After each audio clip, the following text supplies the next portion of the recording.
सूर्यनारायण वेदपारायण लोकरक्षतो युद्ध परिश्रान्तं समरे चिन्तया स्थितम्। सूर्याय नमः। ओम ह्रां ह्रीं।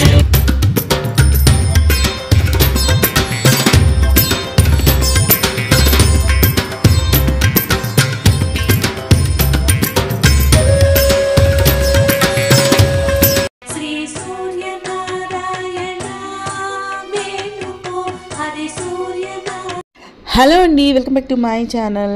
ఇంకొక మంచి వ్లాగ్తో వచ్చేసానండి. రథసప్తమి పూజ ఎలా చేసుకున్నానో మీ అందరికి కూడా చూపించుదామని వీడియో చేస్తున్నాను. వీడియో చివరి వరకు చూడండి, మీకు చాలా నచ్చుతుందండి. ప్లీజ్ అండి, నచ్చితే లైక్ చేయండి, షేర్ చేయండి, నా ఛానల్ని సబ్స్క్రైబ్ చేసుకోండి. సో ముందుగా అయితే నేను పాలు అయితే పొంగించేసానండి. మీకు ముందుగానే ఒక వీడియోలో పెట్టాను కదా ఎలా చేయాలి ఏంటి అనేది, మీకు కూడా యూజ్ అవుతుందని. సో నేను కూడా అలానే పూజ చేశానండి. ముందుగా ఇలా ఒక ఇత్తడిది తీసుకొని దానికి పసుపు కుంకాలు పెట్టుకొని పాలు అయితే పొంగించుకున్నాను. దాంట్లో వేసే బియ్యం మనం కడగకూడదు కాబట్టి నెయ్యితోని మనం శుద్ధి చేసుకోవాలి. కాబట్టి నెయ్యితో శుద్ధి చేసుకొని ఇలా అయితే పాలు పొంగించుకున్నానండి. సో మనం పాలు పొంగేటప్పుడు ఏంటంటే మనం లో ఫ్లేమ్లో పెట్టడం అలా చేయకూడదు అనమాట.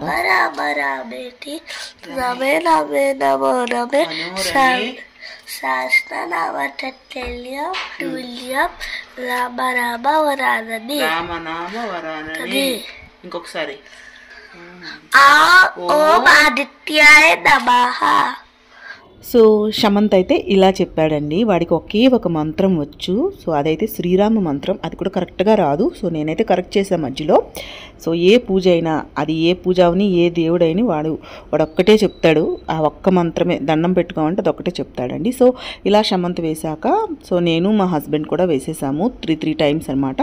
ఎందుకంటే వాళ్ళు కూడా స్కూల్కి ఆఫీస్కి వెళ్తారు కాబట్టి. సో ముందుగా ప్రసాదం అయితే చేయించేసి తర్వాత నా పూజ నేను చేసుకున్నా వాళ్ళు వెళ్ళిపోయాక. ఇక్కడ మీకు ఒక విషయం చెప్దాం అనుకుంటున్నాను.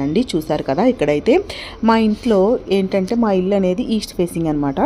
సో మనకి ఈస్ట్ ఫేసింగ్ అయినా ఫస్ట్ మార్నింగ్ వచ్చే సన్ రేస్ మా ఇంట్లో పడవు. ఎందుకంటే మనకి ఆపోజిట్లో ఇంకొక ఇల్లు ఉంటుంది కాబట్టి ఆఫ్టర్ 1 o'clock వచ్చి అంటే సన్సెట్ మనకి సూర్యాస్తమయం టైంలో మనకైతే కనిపిస్తుంది సన్సెట్. సో ఆఫ్టర్ 1 అయితే మనకి ఎండ్ వస్తుందన్నమాట ఇంట్లోకి గ్యాలరీ నుంచి.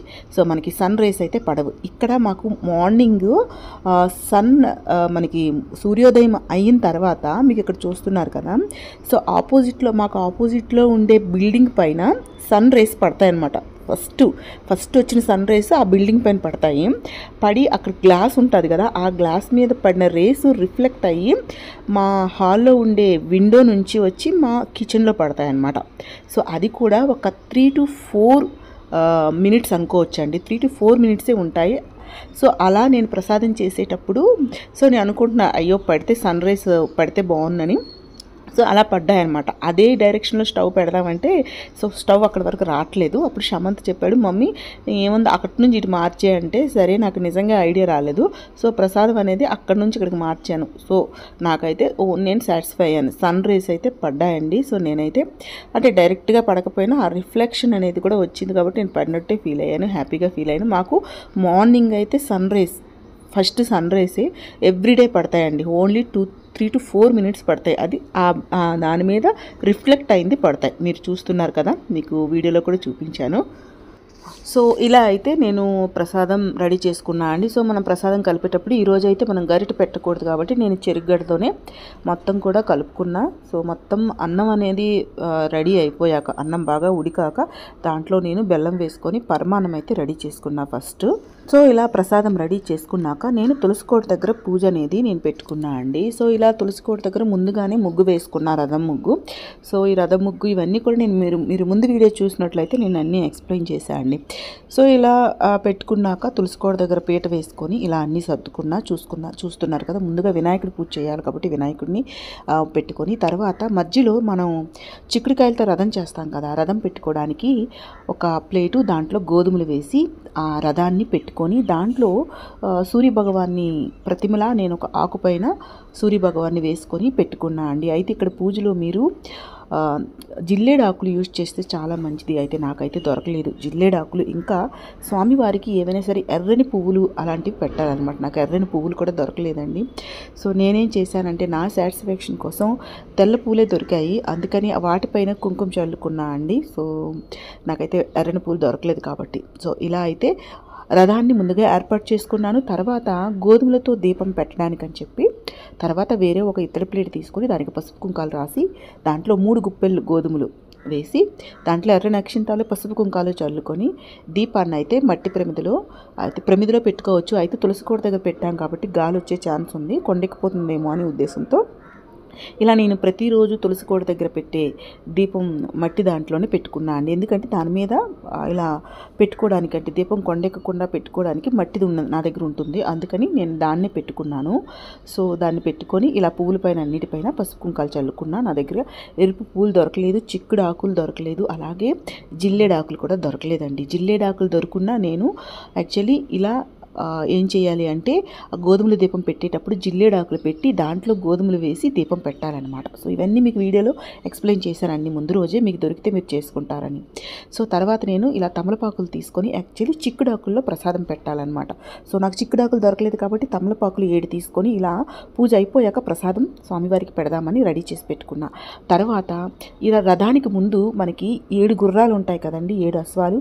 ఆ అశ్వాలకి ప్రతిరూపంగా నేనైతే 7 రేక్కాయలు పెట్టుకున్నా అండి.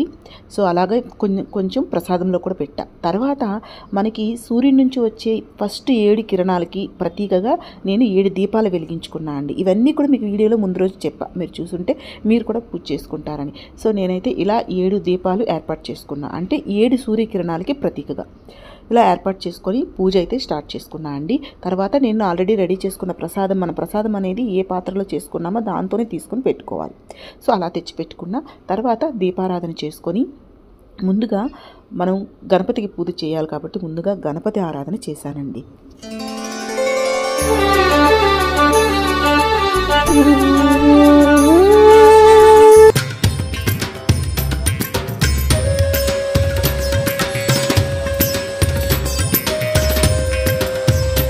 ఇలా మొదటిగా గణపతి పూజ అయ్యాక నేను ఫోన్లో ఆదిత్య అష్టోత్తర శతనామావళి ఉంటుంది కదండి.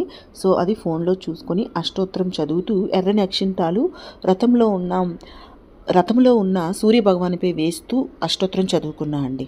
సో ఇలా అయిపోయాక పంచహారతి ఇచ్చుకున్నాక నేనైతే ఆదిత్య హృదయం అనేది పంచహారతి ఇచ్చుకున్నాక పూజ అంతా అయిపోయాక చదువుకున్నా.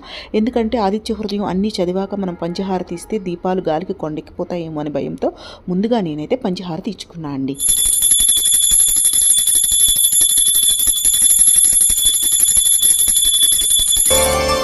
सूर्याय नमः आदित्याय नमः दिनकर ఇలా పంచహారతి అయిపోయాక స్వామివారికి 7 తమలపాకులు రెడీ చేశా కదండి ప్రసాదం పెడదామని. సో 7 ఆకుల్లో కూడా ప్రసాదాన్ని నివేదించి దండం పెట్టుకొని సో ఆదిత్య హృదయాన్ని అయితే చదివా అండి.